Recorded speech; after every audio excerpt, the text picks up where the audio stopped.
Hello, everyone. This is Word About Nothing, and today we're going to talk about freedoms as seeing being selfish and how do we perceive this. And I know Kim had a wonderful comment on Facebook about freedoms and how it's really seen as selfish. And then she had a little discussion with this woman. So, Kim, do you want to tell us a little bit about the whole story? Yeah, sure. Straight in there. So I posted something on Facebook, just one of those little pictures, just saying something like danger or warning. We're being conditioned to believe that our freedom or wanting freedom is selfish. And I got a number of likes and comments saying, yes, I agree, kind of thing. And then a woman who I don't really know very well, but she's a very lovely woman. She's got a nice heart and she's a kind person. But she wrote back and she said, actually, with one of those, I'm about to correct you kind of starts. She said, but I think that now is the time to be honorable and think of others, and it's all for the greater good. So I don't mind giving up my freedom just temporarily, and then it will go back to normal kind of thing was the gist of her comment. And I just replied, it wasn't actually a conversation. I just replied and said, well, actually, I disagree respectfully, because I believe that it's a very slippery slope. Freedoms get taken away so gradually, insidiously. And if they are promoted in such a way as to be thinking of others or fear-based, so like at the moment, the way it's going is both of those things. So we're told to think of the elderly, think of the vulnerable and stay home, while also thinking of ourselves because we're told to feel fear to go outside.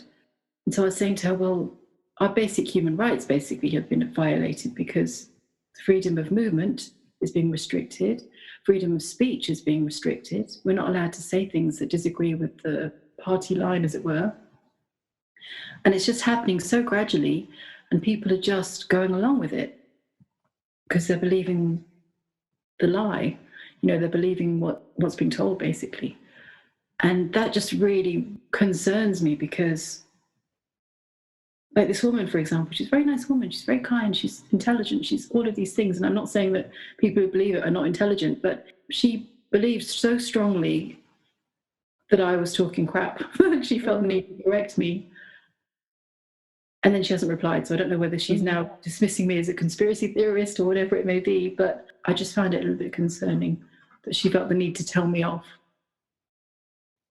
Yeah, that's fair. And you know what? I actually had the opposite experience. I posted something on Facebook. It was a comedian who was just making fun of, all of this. And it was very, very relevant to what he posted. And then I had a friend, I don't know if it's the right word, but we haven't been in touch for many years. We worked together. How long? When was it? About 7 years ago. That's when I left my job and left Scotland. And it was actually really refreshing to get a comment from him. He didn't give me a comment on Facebook. He just sent me a messenger.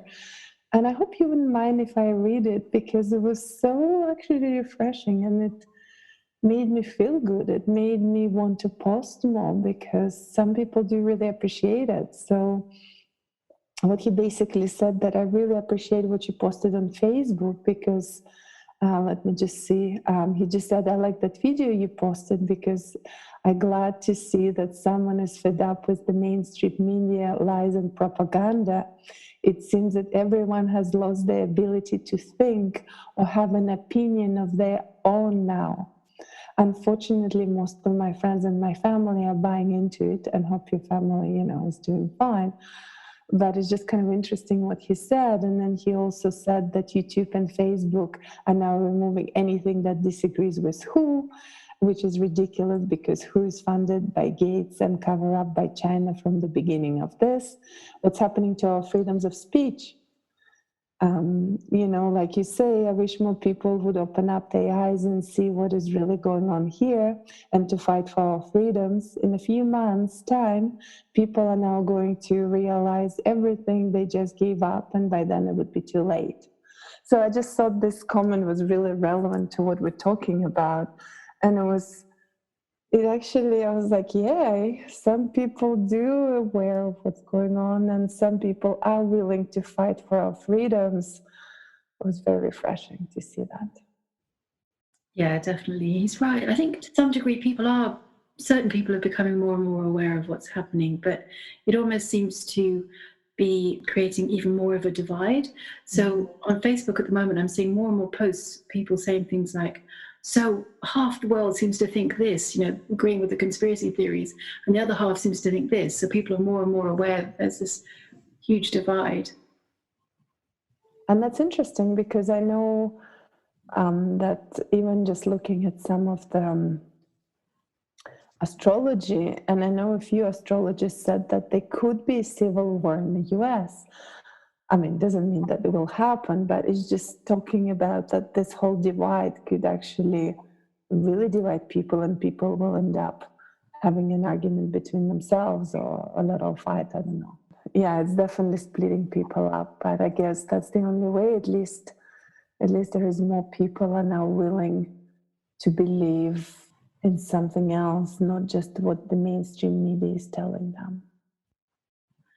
I saw this post again on Facebook. I seem to be mentioning Facebook a lot, but I don't know if it's true or not, but it was a quote, one of those quotes that could have been made up. But what it said was Stalin at one time did this experiment where he took a live chicken in front of an audience and just plucked all its feathers out. And it was obviously in a lot of pain, suffering a lot, put it down on the ground, and then he held out some food for it, and it just started following him around. And he said, see how easy it is to control people. As long as you give them something little, they'll see it as a reward. And that really struck me because it's so true that if you give people something like that, a comfort or whatever it is, or in the case of the vaccinations, for example, the way that they're being pushed at the moment, the vaccinations for COVID-19, we will be programmed or conditioned to be grateful for them. That's the power of how things can be twisted and how things can be presented, and people will go along with it. It's almost like instead of pushing back against pain, you have the pain and you kind of accept the pain, and then you're grateful for the pain to be taken away at the end. Instead of pushing back against it at the beginning, it's crazy. Yes, and it's interesting what you say about the pain and just, there is a lot of fear. Oh, we're all going to die. Oh, we have to do something. And the government is there to give a solution. Here's a vaccination, take it. It's for your safety, it's for your good. And you'll save everyone around yourself. And people do believe this is for the greater good, whether it is or not. That's a different question.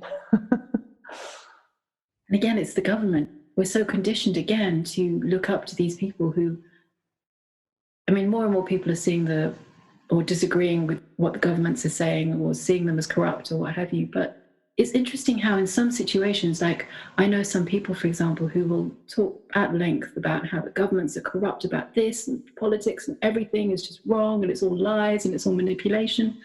But then when it comes to something like the COVID-19, like, yes, we must follow government protocol. And I just think, well, why would you do that when you know that they're lying? You know that what they're saying is manipulation and untruth. You've said this for years, but now when it comes to this, because you're fearful of your own health, it's suddenly become very personal. You're going to believe them because it's the safety thing, or it's the chicken food. But it's interesting as well, I think, that like Awatima said the other day about the New Age love and light brigade, as it were. There's such a strong belief there in the New Age community that everything has to be love and light, everything has to be forgiven, everything has to be okay, and everything has to feel good. So sometimes I feel, having been a part of them and left it, as it were, I feel that there isn't a balance there. So it's all about pushing away anything that's unpleasant or painful or hard and just putting this like fluffy sparkle over the top. So it's almost like taking the easy route. It's not actually sitting down and thinking about what you actually may or may not believe truly, but it's almost like it's using the Band-Aid of love. So it's like, well, we just must love everyone. We must think of everyone. We must do this. Whereas in my mind, that's not love at all. That's convenience. So in a way, it's like Aratima says, it's giving away your power. So if you're just focusing on this love and light and everything being sparkly and wonderful, and let's think of everyone else and think of the greater good and think of all this sort of stuff, you're basically turning yourself into a paper man. It's there's no substance, there's no will there, there's no strength there. You're just going to be blown over in the first breeze, and you're just going to go along with this because you've labeled it, or you've put this self-description, or whatever you want to call it, on yourself as being a loving, kind person who thinks of others. You're going to let yourself be completely walked all over. And it's important not to do that. And it's not at all selfish, it's the opposite. Because our human rights, our basic human rights, are universal human rights. And as soon as we let one go, or an encroachment on one, it gives permission for the next person to be walked over, and the next person, and the next person. So I think it's the opposite of selfish, personally. And it's also denying what's actually in front of you. Just living in that denial, as you say, because it's so easy. And you just hide behind, and you don't have to face anything, because in order to face something, you need that strength, you need that power. And it's hard, it's unpleasant. Who wants to do that again, right? Oh, there's actually many people who are willing to step into their power and want to do it. And many people are willing to share more their experiences and not being afraid of what their friends are going to say, whether they're going to be liked or not. And that's powerful. It is hard, though, I think, especially at the beginning, because I'm kind of, like I've said previously, I'm kind of new to all of this. So I still find it a bit scary, and I still find it, a body reacts and goes into fight or flight or whatever it might be. But the more you do it, the less scary it is, and the more you do it, the more you feel your own power. And I think that's important to do, because once everyone's power is taken away, once everyone's choice is taken away, and it can happen so subtly, then what do we have left? Nothing. We're those chickens, we're being plucked in front of, plucked alive. And we'll just be grateful for the tiny little crumbs that are thrown to us afterwards, And I don't agree. I refuse. Well, and that's what's happening. Let's say that's what many shops do, even I believe Costco in the US. So if you want to get a cheaper food, then you need to wear masks. I mean, I know some people may disagree with it. I certainly do. I don't think I'll just go to that shop. I think I'll just abandon it altogether. And this is a little bit deviating from the topic, but I'm actually start looking into local farmers and supporting them and buying from them. And it's actually really rewarding. So if these big companies just going to tell you have to do this, and this, then, well, no, you're going to lose me. I'm not your customer anymore. Yeah. And people often feel that if they're the one person doing something like that, for example, that it won't make a difference, but it does. Every person doing something like that makes a difference. And the more people that do it, the more impact it has. So I think people can sometimes almost give up or feel, well, what's the point in doing something or standing up? If I'm the only one, what difference am I going to make? I'm one voice, but all the voices uniting and building becomes a choir. It's important to do that, to speak out and to do what you believe is right. And it only starts with one voice. One voice starts sharing, then another voice pick up, and then it starts spreading. It doesn't take long. One voice does matter, even though in the big scheme it doesn't look like it. It only takes one voice to start doing a documentary, and then it becomes viral. And everyone is aware, well, not everyone, but a lot of people are aware of it. So it's great. What do you think, Danielle? I don't know. I had a lot of stuff come through as you guys were talking, but you kind of covered it as you kept going, And I was like, yes, that's what I was going to say. Yeah. I was just thinking people, like, it's kind of having that convenience of already having an answer, right? With the love and light, it's like, okay, well, I can just go to that and that's my go-to thing, but that gives your power away, because then you're not using your awareness to respond to what's right in front of you, like you said, in the moment. And that's the important part, because we could have whatever beliefs we have, even with like the government being bad, but we can't throw that all into one thing and say that everything the government's asking us to do is like incorrect for whatever reason. You have to decide what's true for you in that moment. It's like, yes, there's kind of been a proven history that there are certain things you can't trust that have been said, but I do think that it's that responding to what's happening in the moment. You can find out that, like, okay, I thought I'd never listen to anything that the government has to say, but in this moment, no, this feels right. Like, I feel like I need to do X, whatever it is. So it's more about the responding than saying like, having that formula that people like to have on how to respond. Yeah, that's a very good point. Yeah, it is about being in the moment. And I think that's partly where the power comes in as well, because you're not blindly, like you said, you're not blindly just following one set formula or one train of thought or one kind of movement, you know, and I'm not particularly political. I wouldn't call myself left or right wing, but in the past years when I was kind of part of the New Age group, I found there were set criteria that you had to follow. So it was, you had to be left wing, you had to be liberal, you had to believe in this, you had to be vegetarian, or you had to be vegan. All these rules upon rules upon rules, which I'm not discounting or in any way denigrating, because people can do what they want. But if inclusion into a group means that you must do X, Y, Z, that's not a freedom, love, and light community to me. That's a bit of a dictatorship in some ways, you know, because you're going to be judged if you don't do these things, and that makes you wrong. But we love and like you. You know, it's kind of like, well, okay, thanks for the judgment with the fake love, you know. So I think it's so important that people just really be themselves, you know, whatever that means, whoever they are, you know, and make their own minds up and stand up for what they believe is true and do their research and not be afraid to be themselves. Because I think in this world at the moment, there seems to be such a push for people to be one thing or another, you know. So if you don't believe what the mass media says, therefore you must be a conspiracy theorist, or you must be crazy, or you must be whatever it is.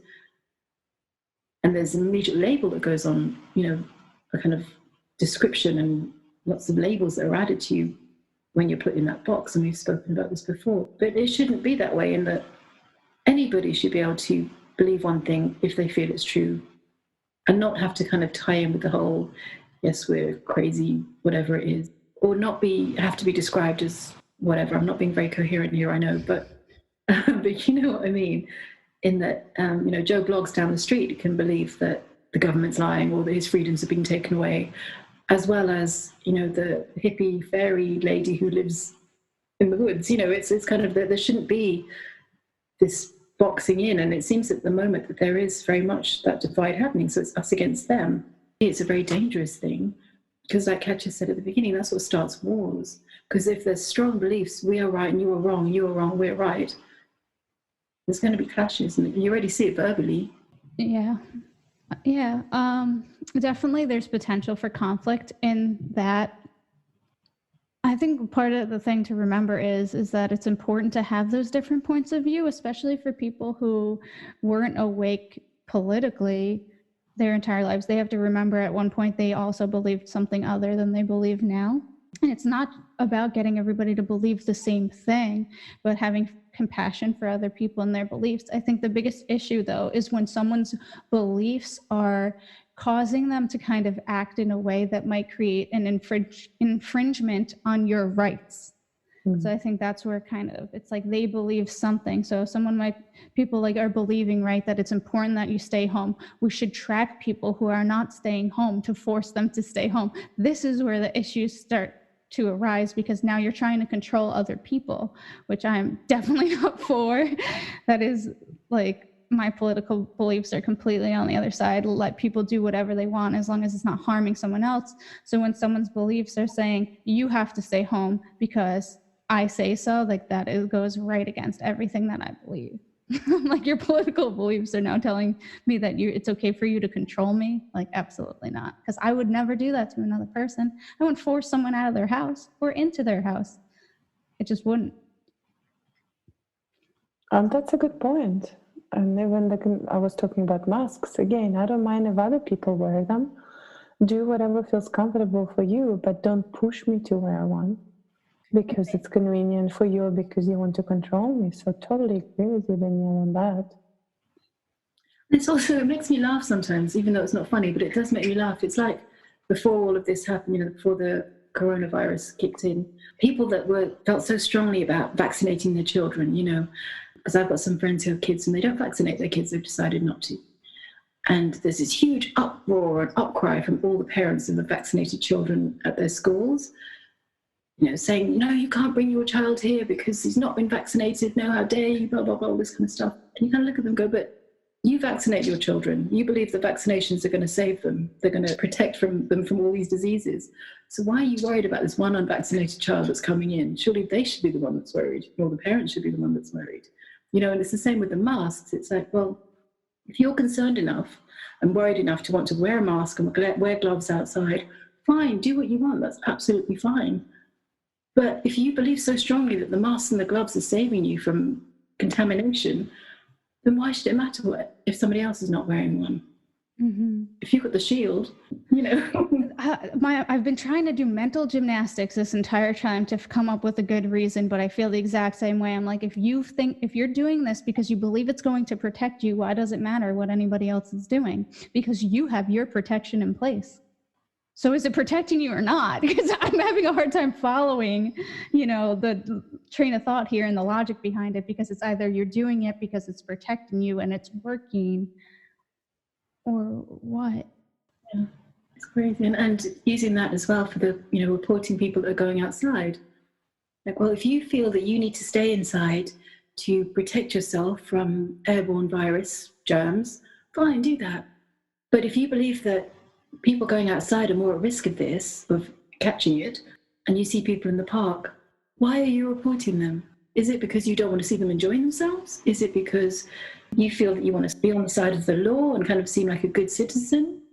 Or is it unlikely, but is it because you want to try and save them or, keep them from harm? I don't think so. Mm-hmm.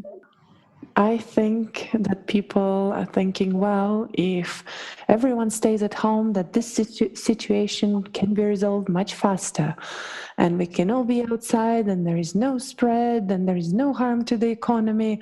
Let's just all stay at home. That's the typical thought behind it. So I think it follows into being a good citizen. Yeah, I think people think the quicker, like the more we stay inside, the quicker things will go away. They talk about flattening the curve. And if I was one of those people that thought that it was dangerous to go outside, I would stay inside. I'd probably laugh at everybody that was going outside. I'd be like, good, serves them right or something. You know what I mean? I mean, not really, but like I imagine that would be my thought process. I'd be like, cool, you go figure out like what's going on with this, and then we'll see what happens with you, and I'm going to stay inside and be safe. Like that, to me, that's another way of looking at it. So I don't totally understand this calling the authorities on other people. It's so, oh my God, it just reeks of Nazi Germany. Growing up, going to Sunday school and learning about like the Holocaust all the time, it's just like, yeah, I definitely cannot be someone to go like spy on my neighbors and be like, oh yeah, they're not sitting 6 feet apart. But also the what was coming up, I forget where I saw it posted. I think it was in the Dark to Light group though, with them doing surveillance, and it's easier to track you when there's more space between people. Yeah. And I'm like, shit, this 6 feet apart thing, excuse my language, makes so much more sense now. It's true. I've seen that a few times as well, and it makes complete sense. And you hear more and more stories, like that story Ratima was telling about how she went for a walk the other day without her phone, so she didn't even have that, the surveillance that we know is in phones. And she was talking to her neighbor about solar panels. And then when she got home, loads of adverts came up on her computer about solar panels. And you think, wow, it's already so much more there than we realize. Yeah. But what's interesting, we know about the theory of the bubble. So basically, if you protect your kids and you don't let them play in the dirt, you don't expose them to the viruses and bacteria, that those kids are going to be weak. The immune system will be weakened by that. And it usually happens in big cities where parents are really want to keep their child in the house and you can't play with anything, you can't make this clothes dirty. And you can see a lot of allergies and constantly having colds and flus in those kids because they're not exposed. They don't have a chance to develop the immune system. So then you're also thinking about this whole virus. Why do you want to stay at home? Do you want to weaken your immune system even further? So that's another line of thought around staying at home for sure. Yeah, I think that's why it was being pushed as like being so much more infectious or like deadly. So then people would see more of a reason to avoid it, right? Because if Like if I knew someone had Ebola in my community, I'd probably be pretty sure of trying to steer clear of them as much as I can. But I just don't think, from what we've seen, that the evidence is there, that it's so horrifically deadly to anyone who comes in contact with it, that it warrants the kind of action that we've been taking. People are, like you were saying earlier, people are afraid that, or did you say, I can't remember, but people are afraid that others not following the rules means that there's going to be a second wave of the virus later in the year. But more and more doctors are coming out and saying, like you said, Katya, that because people are staying in, and you said, Danielle, as well, people are staying in, they're not strengthening their immune system, they're basically incubating. That's the reason that when they then go outside and resort to normal life again, that's when the second wave is going to come, because all these people are so compromised, their health has been so compromised. This is what I've been reading, which makes more sense to me. Right, and I can agree with that. I also think that it might be any illness, right? Because at that point, it'll probably be like flu season.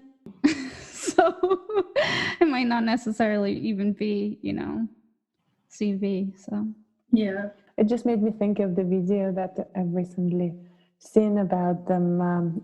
I don't remember, one of the countries that tested different things. They actually imported all these tests, and then they tested, I don't remember, some fruits and some books. Some of them were positive for corona, and it just made me laugh. I was like, okay, don't eat apples because they have corona. Well, that's the thing, though, is some people could see that and be like, oh my God, the fruit has it too. And I'm like, I don't think that's the way this works. Yeah. Again, that's the way that things can be interpreted.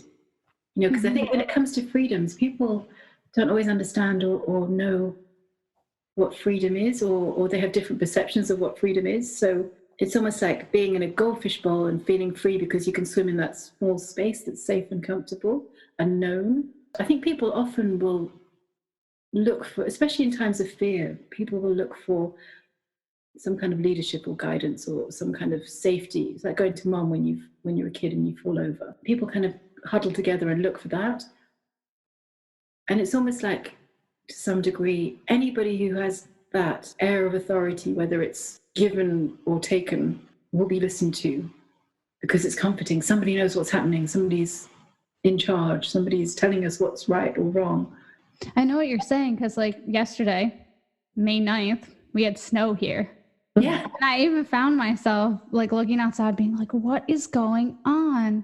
And I'm like, was thinking about it, and I'm like, someone might not even be able to tell me, what this is, but it would be so easy to like turn on the Weather Channel and just believe whatever they might tell me and be like, oh, well, it's because of this and this. And like, it could just be like some new theory, but all of a sudden that's my new reality. Oh, it snowed on May 9th of this year after we had like an 81-degree day like a week ago. It's like one Saturday is 81 degrees, the next Saturday it's snowing in the sun, but whatever. But all I'm saying is that it would be easy to look for an authority to tell me, why is this happening? So it's like kind of just being comfortable with the unknown. Okay, it snowed like on Saturday. Like, did it not really impactful to me other than it was very strange? But, do I need a reason why? Like, do I have to go look for why this is happening? I don't think that's the important part.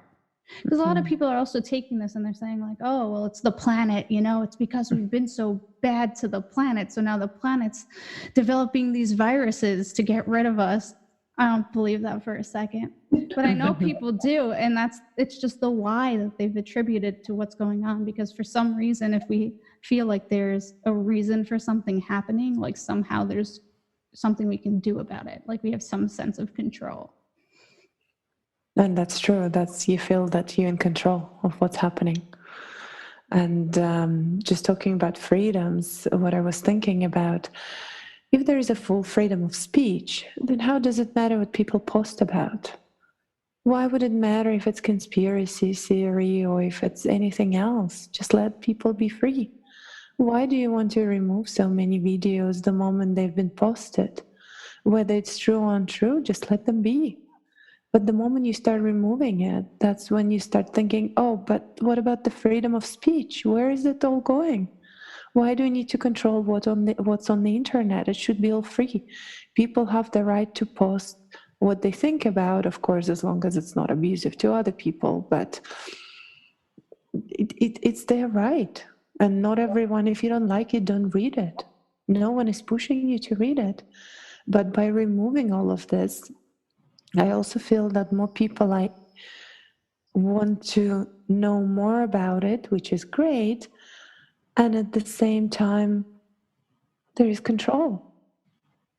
It's total control of what's allowed, what's not. I'm personally thinking of not following, I know that everyone likes YouTube and Facebook, but if there is so much control behind it, it makes me think, well, there must be other platforms.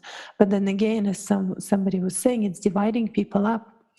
Those who will stay probably left-wing, they'll continue with this platform, and those, who believe in something else and not genuinely trusting the main media, well, they might be switching to another platforms, which is not the way to go too. But yeah, it's definitely infringements on our freedoms of speech and other freedoms. Yeah, what I actually liked is a lot of the people that I follow on YouTube, they have alternate channels. So like on different websites. So they might have their YouTube channel and then they have the channel on BitChute. So in case like YouTube does end up being very heavily censored, then the people who are already following them can find them on another platform. And I like that. I like that they're staying on both platforms. At the beginning, I didn't really understand it.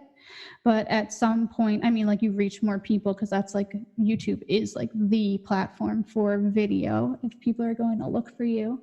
But it's also about like bringing light into the darkness, right? Because I remember Ratima saying at one point, because we had all talked about like, oh, maybe we should get off Facebook. And she's like, well, we're kind of like, our presence is doing something there. Yes, it's so true that there is such an infringement of freedom of speech, and it's controlled by fear again. There's that big hammer of consequence. If you post something like this, you will get barred, or your post will be deleted, or whatever it might be. And it makes it more and more important to keep doing it, to keep posting things that you believe, because once your freedom of speech is taken away, I mean, there are other freedoms I know, but it's such an important one, it's such an integral one, and it's one of the ones that connects most with others. In that some of the other freedoms, the freedom to, whatever it is, marry whoever you want, that's great, but it affects you and the person you marry and maybe the community. But your freedom of speech, I don't know exactly what I want to say about that, but it's something that's so important about verbally standing up for what is right, standing up for not only your own rights, but what is right and true to you. I think it has to do with frequency and like resonance, putting it out there for other people to also be able to resonate with it. It's like sharing your truth can help other people recognize their truth. Yeah. I was just thinking though, like in terms of sharing stuff on Facebook with them, like starting to mark things or take things down or whatever, I think it'd be pretty interesting if it gets to a point where, some people's friends, like almost all their stuff they can't see because they'll have to start thinking like, what is going on? Like, why can't I see any of my friends' posts? So it should be interesting to see how that progresses a little bit. It's interesting how they do it, because I had my first post that was branded as incorrect. They put your post up so people can see it, and across the top in big letters says this is incorrect, or this is a lie, or this is not true, which I found really funny. And I wrote underneath, thank you very much, that's really funny. So they want people to see that what you're posting, but they want people to know that the authorities say it's wrong and it's incorrect. Just like being back in school, it's like, no, I'm marking you down for that, a big red cross. But I can see other freedoms being taken away from you. Just looking at one of I think currently they're doing a system test in China where basically everything is they can have access to your thoughts, to what you buy, and then it's a credit system. So let's say you buy, I don't know, something good for your health, you gain credit. But if you meet with somebody who said something against, still believes in one of this, what's called conspiracy theories, then you will have your credits taken away. If you marry somebody who says something against the government, then your credits will be taken away. So that's what they're testing. Is basically it's complete infringement of your freedoms. So you can't even select your friends, you can't select your husband. It would be all based on the credit system. And then they give you a little bit of good, as you say, give a little bit to the chickens, and then they'll be happy. So they'll say, well, now you can have a cheaper mortgage, and now you can have better access to education system. They'll give you a little bit, and people want to stay there and want to do that. Insane. Yeah, that's crazy. Because freedom should be open space, no limits, no boundaries, in that sense. And as you just described, freedom's a tiny little box that people will be in thinking they're free because they have that amount of choice. They can choose whether to blink or to not blink, or something tiny like that. Whereas freedom is so much bigger than that, and it's just crazy how comfortable people want to feel. I think it's a safety thing, right? People want to feel safe. And I was talking to my dad about this, and I think it's just like they're trying to, like the powers that be, the people who are pulling the strings right now, they want to replace God with government. Because we were talking about how people are getting, increased unemployment benefits. Like my mom, she was on unemployment before this, but yet now she's getting an additional $600 a week. Why? Like, it doesn't make any sense to me. Like, she was already receiving what she was supposed to be receiving on unemployment. Why is she getting additional unemployment? She doesn't even understand it. She's like, her situation hasn't changed. I don't know, it's just a little hard to follow. But I think the way that we are feeling is that because that level of safety, you have to believe innately that God, the universe, something higher, the reason that you're here is taking care of you. And they're replacing that by putting you on these government support things. And then you start relying on the government as if it is that force that takes care of you, where that's not the case. So I was like, I can understand why people would just want to have universal basic income. I get it. I think that would be like, I could understand it. And because then you feel like you don't have to worry about anything and you can just pursue whatever your passion is and not have to worry about making money off of it. But that's not true.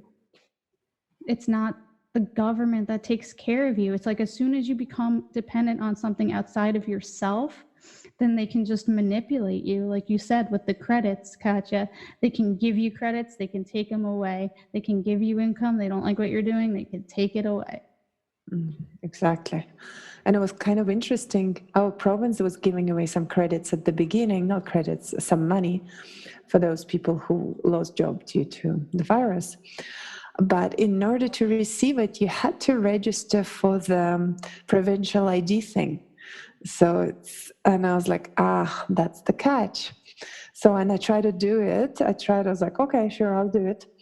I'll register for it. Of course, people want money, but then they want you to give them even though they should already have it. So it didn't make sense to me, but they still wanted all your driver's license information, everything.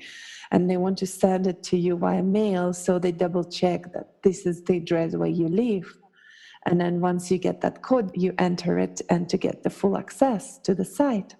So in order to get this money, you had to sign up for something where they can control you, where they know where you live and what you do. And of course, it's marketed as for your greater good, because now you can access all the services from this one place. But they can see what services you can access and what you're doing and everything that's going on with you. So it made me think right away. And eventually I think it was too late to apply for it. And I just completely removed my account because I definitely don't want any of that. So many people will, and they'll sign up for it, not even thinking they're giving permission, they're signing their life away, which we kind of do anyway, but this is even more blatant. Right. I mean, it's kind of done in a sneakier way all the time anyway, but this is like saying, yes, I voluntarily am giving you everything. Yeah, like my sister got a 23andMe DNA testing kit for her birthday. She wanted one, so her and her friend Sarah are going to do it. And I'm like, okay, you're voluntarily going to give someone your DNA. All right. It's not my life, but you are my sister, so they're going to pretty much have my DNA too. So. Wow. But again, it's going back to what we were saying, it's how things are presented, you know, like on a much smaller scale, for example, you know, on Facebook, you have all of these little quizzes, you know, put a photo of you 10 years ago, put a photo of you now, or put this information here, and what's your favorite color, and oh, let's make it into a game, you know. So people are voluntarily giving all this information out, you know, their favorite color, their shoe size, their photos, what they look like for the last 10 years, where they've been on holiday, all of this kind of stuff is part of the game. And it's all just data that's collected and filed away and is added to this information bank. But people do it. There's no thought behind it of, well, for example, for password security, often the questions are, where was your last holiday? What's your mother's maiden name? What was the first address you grew up in? What was your dog's name? All this kind of stuff. And in these games, people are just giving all this information away freely. You know, it's like, yeah, here you go, take my bank account. Not that it's mine anyway, but you know. Sorry, you're going to say something. I don't remember now.